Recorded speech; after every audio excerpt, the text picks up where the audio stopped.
Hey there, 2021 is over and 2022 has just begun. And if you're wondering what happened this past year in the world of VR, well, there were a lot of things.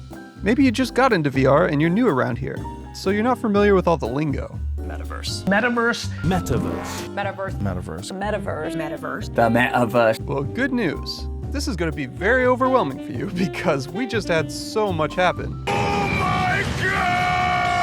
So without further ado, brace yourself.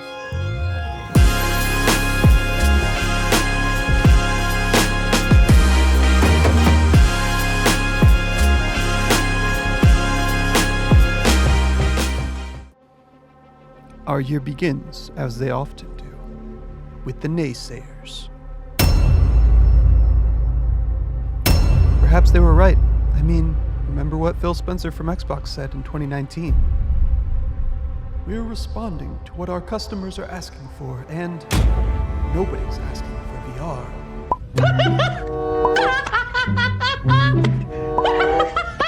Yes, I think you might even be inclined to say that VR is somewhat mainstream now. And while we can certainly debate the accuracy of the numbers here, I do find it amusing that people still doubt the idea of virtual and augmented reality becoming mainstream. I mean, we're closer than ever to the possibilities of a world that looks very similar to Ready Player One, and we've already started looking at the future world that is Sword Art Online. But we'll get to that in a minute. 2021 kicked off with a bang as VRCHAT went down on New Year's Eve because it was too popular. Yes, it turns out one of their security partners' automated system responses to having an influx of traffic is just to shut down all the traffic. But I can't help it that I'm popular. VRChat resolved the issue reasonably quickly, and hopefully you got the chance to check out VRChat Square this year. But what a way to kick off the year. We had a lot of new headsets and glasses released, announced, and rumored, so let's do a quick flyby. Here's the stuff that actually came out this year. First up, we've got arguably the biggest releases of the year with the Vive Pro 2 and the Vive Focus 3, followed swiftly by the Vario Aero, the Chiyu 3, the Adventure Dream, the YVR DK1, and the Pico Neo 3 Pro. That's Pico, who got gobbled up by ByteDance, the owners of TikTok. And speaking of gobbling up, there were also some Meta acquisitions. We also had the Vive Flow release last year, along with some glasses including the Ray-Ban Stories, Nreal's Light AR glasses, and the Lenovo ThinkReality A3 smart glasses.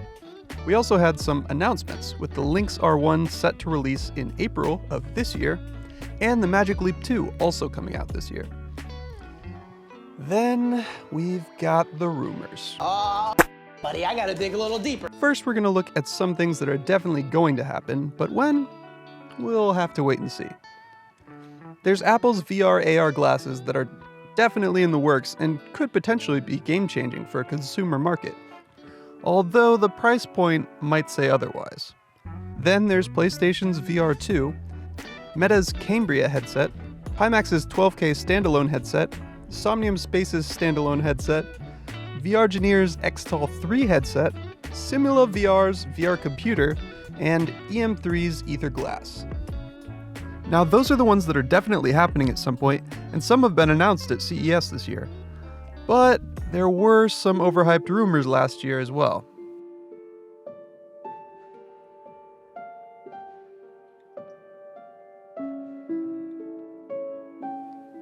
And while we're here, we'll take a moment to remember what we lost last year.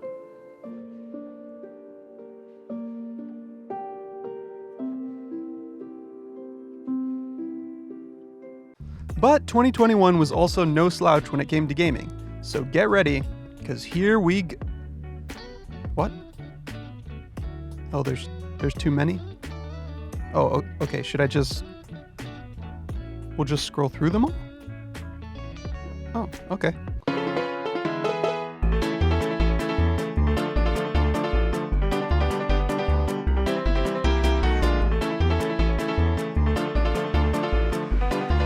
Some of our highlights this year were the very popular tabletop dungeon crawling adventure that is Demeo, the wildly entertaining underdog, or should I say, under gorilla,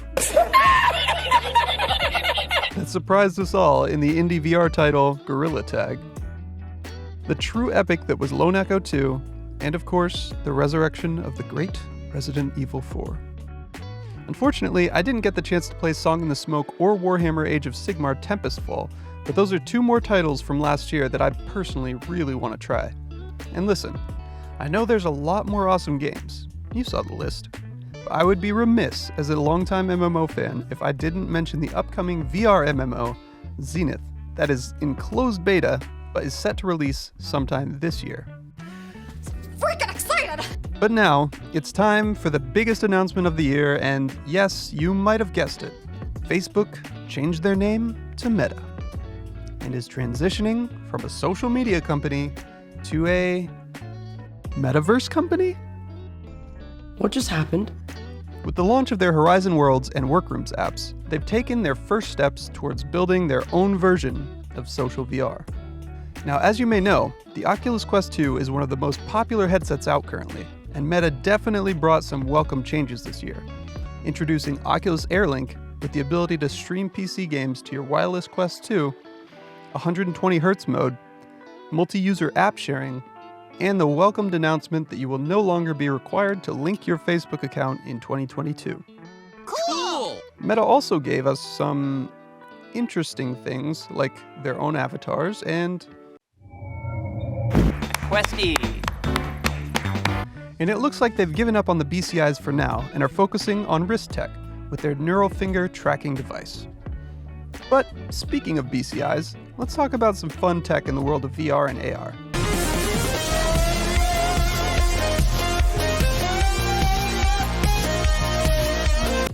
There's OpenBCI, a company who just raised a round of funding for their upcoming Gallia project as they look to play a major role in the creation of the operating system of the mind.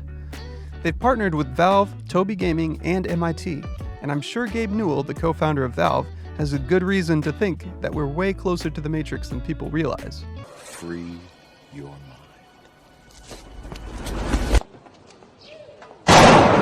We also got some of the best new tracking we've seen this year with the Tundra Tracker, the Manus Tracker, the Vive Tracker 3.0, the Vive Facial Tracker, the Slime VR Trackers, and the Deca Move. And everybody looking for that Ready Player One world without all the dystopia would be excited to know that we're getting even closer. And maybe we're getting closer to the dystopia too. Who can really say? But anyway, Haptics released their DK2 gloves, which look to be for more of an enterprise market. And we saw Meta showcasing some of their own glove prototypes that looked pretty similar. We also had Kathy Fung showcasing her wire reality tech. And not to fear, if you're tired of waiting for consumer gloves, we had people like Lucas VR making their own homemade gloves. And at the end of the year, we got this announcement of bHaptics Tact Glove, which came in at a cool $300. That's not all in terms of new tech though. With the Yaw 2 motion chair releasing and the Tesla suit, you'll be able to crash your ships in No Man's Sky and really feel the impact if you want to. Maybe you would prefer your VR controller to look more like a hand grenade. Maybe you really want to scare everyone around you while you work in VR. And speaking of scaring people,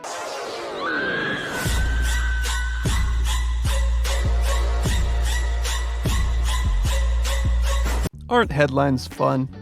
This has already been a lot. There's just a little more to cover from this past year. It seems like everyone is realizing just how big VR and AR could be. Thankfully, it only took 60 years. But we have a bunch of companies looking to enter the space, with Nike, Netflix, and others making moves. Hello, I like money. It looks like there's quite a bit of money going into the VR industry. We had VRCHAT raising $80 million, and Rec Room raising not one, but two separate rounds of $100 million and $145 million respectively, being valued at $3.5 billion. And we'll round up with some other random news from last year. Meta wasn't the only big name change this year, as the Chinese company iQIYI, who were responsible for the Qi 3 headset and the Adventure Dream headset, are also changing their name to Dream Bloom, for similar reasons to Meta. We also got new avatars with Ready Player Me, college courses taught in VR, pain management therapy using VR, Qualcomm getting developers ready for smartphone tethered glasses, Joe Hunting shot a movie in VR that's going to be in the Sundance Film Festival, and we even had AI showing up and learning what it's like to be in the virtual world. So, that's all I have for you. In summary, this tweet I think accurately describes the state of the tech world. VR and AR are taking over, and 2021 may have just been one of the biggest years in the history of the industry, and I'm excited to be a part of it with all of you. And now, This is a rather shameless promotion. we are Immersed, a VR startup focused on creating the future of the virtual workplace. With support from Mac, PC, and Linux, download our app on the Oculus and Vive stores and get your PC or laptop with up to 5 extra virtual displays in VR. Work alone or co-work with others in one of our many environments. Try it out today. Thanks for listening, and we'll catch you next time.